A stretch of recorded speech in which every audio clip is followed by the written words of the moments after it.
Pleated സ്കേർട്ട്സിൽ ഈക്വലായിട്ട് pleats എങ്ങനെ എടുക്കണമെന്നുള്ളതിന് ഒരു ഫോർമുലയുണ്ട്. കണ്ടാലോ? ആദ്യം നമുക്ക് ഫാബ്രിക് ലെങ്ത് ആണ് വേണ്ടത്. എൻ്റെ കയ്യിലുള്ള ഫാബ്രിക് ലെങ്ത് എന്ന് പറഞ്ഞാൽ 143 ആണ്. അപ്പോൾ നിങ്ങളുടെ കയ്യിൽ 3 മീറ്റർ ആണോ 4 മീറ്റർ ആണോ എന്നൊക്കെ നോക്കിയിട്ട് അതിനെ ഇഞ്ച് കണക്കിലേക്ക് ആക്കുക.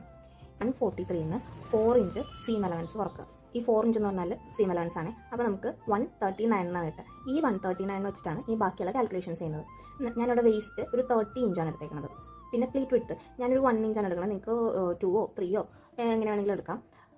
പിന്നെ പ്ലീറ്റ് ഇൻടേക്ക് എന്ന് പറഞ്ഞു കഴിഞ്ഞാൽ ഓരോ പ്ലീറ്റിൻ്റെയും അകത്തേക്ക് എന്തോരം ഫാബ്രിക്കാണ് പോകുന്നത് എന്നുള്ളതാണ്. അതിനാണ് ഈ ഫോർമുല ഉള്ളത്. അതായത് fabric length minus waste by number of pleats.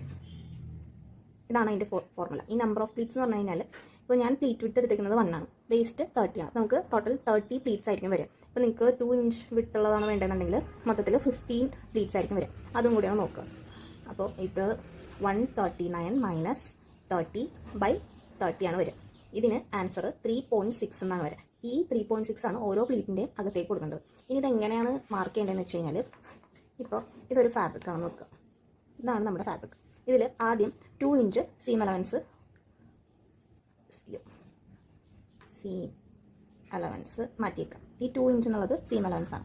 ഇനി നമുക്ക് വേണ്ട പ്ലീറ്റ് വിഡ്ത്ത്, അതായത് 1 ഇഞ്ച്, പിന്നെന്താ 3.6, പിന്നെ 1 ഇഞ്ച്, പിന്നെ 3.6, 1 ഇഞ്ച്, 3.6, 1 ഇഞ്ച്, 3.6, അങ്ങനെ മാർക്ക് ചെയ്യാം. ഇനി ഇത് ഞാൻ എങ്ങനെയാണ് സ്റ്റിച്ച് ചെയ്തതെന്ന് വെച്ച് കഴിഞ്ഞാൽ, ഞാൻ ഓൾ ഓവർ ഫാബ്രിക് ഇതേപോലെ 1 ഇഞ്ച് 3.6 എന്നുള്ളത് മാർക്ക് ചെയ്തിട്ട് മെഷീനിൽ വെച്ച് തന്നെ അത് മടക്കിയാണ് സ്റ്റിച്ച് ചെയ്തിട്ടുണ്ടാകുന്നത്. ബിഗിനേഴ്സ് ആയിട്ടുള്ളവർ ശ്രദ്ധിച്ച് സ്റ്റിച്ച് ചെയ്യുക, കൈക്കൂടെ ഒന്ന് സൂചി കെട്ടാതെ നോക്കുക. അപ്പോൾ ഇന്നത്തെ വീഡിയോ അത്രേ ഉള്ളൂ. വീഡിയോ യൂസ്ഫുൾ ആയിട്ട് തോന്നിയിട്ടുണ്ടെങ്കിൽ സേവ് ചെയ്യുക, ലൈക്ക് ചെയ്യുക, ഫോളോ ചെയ്യുക. അത്രേ ഉള്ളൂ. ബൈ.